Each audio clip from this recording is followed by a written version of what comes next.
Hello one and all, I'm Pal of Games and welcome to Duel of the Day. Today we've got an amazing game. I'm playing Ghostricks, sort of trying out the new stuff against Cybers. But they're quite interesting playing against Cybers because I haven't had the chance to yet. I thought it'd be it was a great match in the end, so I hope you enjoy it as we start casting it.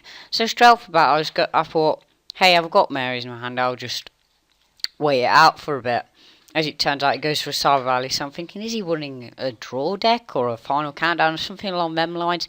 Because I wasn't expecting to see it within Cybers, even though I ran it myself. So seeing that, I thought, well, I better start trying to make my own moves here.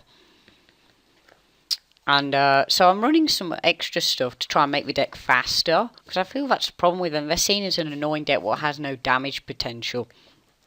So I go into one of the new cards, Ghostricks Duel, whose effect is this card gains 200 attack, which Ghostricks card you control.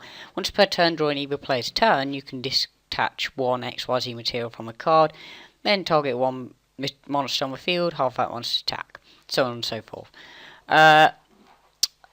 What happened there was quite some interesting moves. At this point I knew what he was playing. I thought, cool, this should be an interesting game. I decided to half here because I don't know how long my monster's going to stay around seeing that move played. And he MSTs my Ghostricks house, and rightfully so.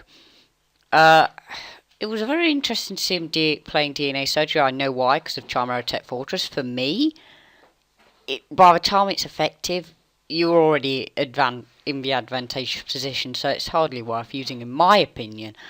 But you know, if you feel differently, that's your choice. So half his attack, making that kill potential he was going for just not as effective as he wanted it to be. Because I know what he was going for there.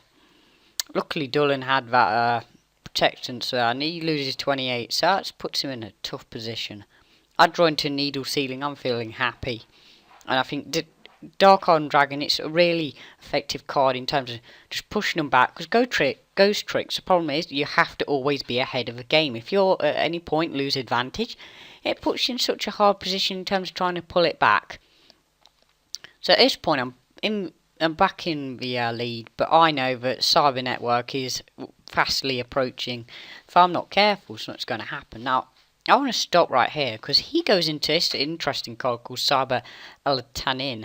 I saw it and I was like, maybe I should run that. But then I realised, you know, it is very interesting to use that card, but it relies a lot on having a lot of graveyard stuff. And Cyber Network likes it to be removed from play, but a very interesting card indeed.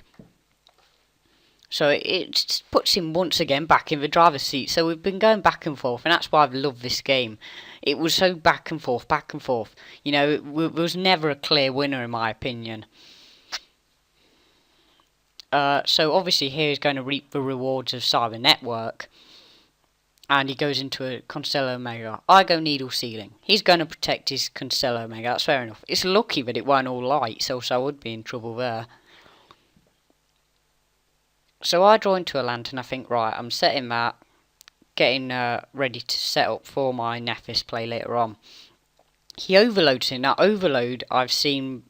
I thought I was thinking about this when making my deck myself, but the problem I found with overload is it sort of loses its poignancy in terms of Future Fusion was the way of bringing it out. When you're doing it yourself, it means you're less likely to get an effective Chimera Tech. These days, I just see how quickly I just took care of that Chimera Tech like it was nothing. It didn't even mean anything in that game. So he goes quite cleverly here into a Photon Polyparative. I see what he goes for, so I think, right, I can bring out my lantern and go into a second Duel. Then half his attack. So at this point, I'm going to be able to take out 2 of his monsters for the price of 1. Now, I had a choice here, either keep it in attack, I mean I can have that 14, or set it and then I've got problems. So I thought, right, I'm going into Downward Magician. Now this is a new card. It's very interesting actually. In main phase 2 I can make a rank 3 or lower monster, use it as a material to bring it out, and then it gains 200 material for each material on it. If this card attacks a defense with infinite piercing damage. So you get the idea with that card. The point I put this in my deck was once again to keep bringing out powerhouses. Now, at this point I think, oh, he's screwed here. He gets really lucky in the fact that he's got an honest. So this puts me in a really awkward position. I'm thinking, I could be in trouble if I'm not careful. So I set Ghostricks Lantern here just to try and keep me in the game. As I try and bring it back, trying to get a move going.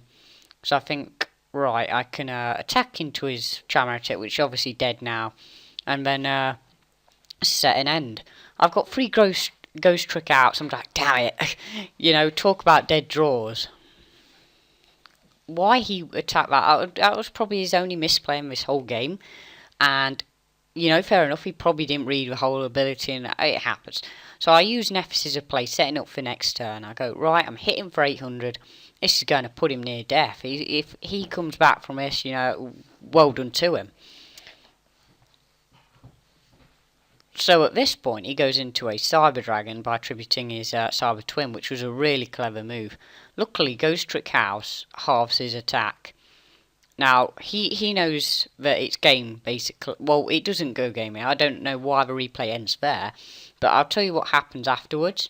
Basically, the reason it games is because I would have gone Dark Nephis, bring it out, tap the game. That's why he basically called it quits there. He knew what was going to happen.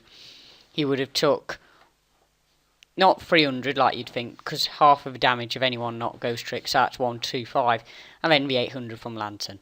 He got quite close there, and I was worried that it might have been a problem. Could he have brought out Elitan in? Because that's something I wonder. So we'll have a quick look if we can. He could have, but it would have been too late, because obviously it's face-up stuff, so it wouldn't have affected me thinking about it. So yeah, it was quite a nice game, wasn't it? I enjoyed it. I hope you enjoyed it, because it was quite a back and forth, you know.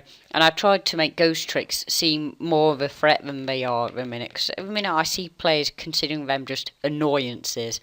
I'm going to try and bring out a video with them again where I show off Ghoul, because Ghoul's in the deck, it just didn't get shown off, which is the other new Ghostricks card. And yeah, so if you've liked this and you want to see more Ghostricks or just new stuff happening, then I would really appreciate if you would. And please favourite and share so more people can see the video. And other than that, thanks for watching everyone. I hope you've enjoyed, and goodbye.